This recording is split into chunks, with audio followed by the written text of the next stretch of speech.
Hi, Father Ian Van Heusen here. So the key when it comes to memories is to be aware of our past, to recognize, acknowledge our past without being a slave to it. This is a great insight from St. John of the Cross. He talks about hope empties the memory and makes it more accessible to God.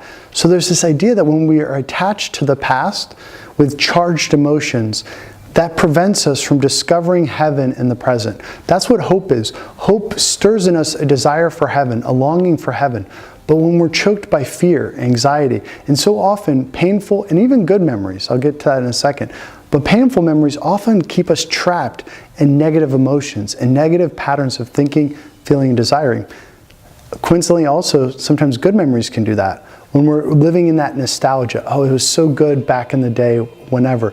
That really thwarts us from being present to God in the moment and to look forward to heaven. So consider that. Cultivate that hope. And the way I do this a lot is take short phrases. Jesus, I long for heaven.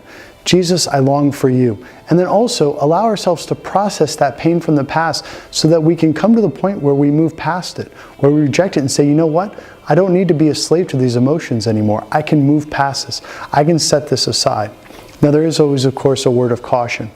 If somebody's not able to do that, if we can't process and move past the past emotions, we're going to need some psychological help. We're going to need some help from a counselor or somebody who's trained with this kind of thing to help us come to that place of stillness. But ultimately, it's about hope. So in this sense, we recognize our past, we acknowledge it without being a slave to it. Amen?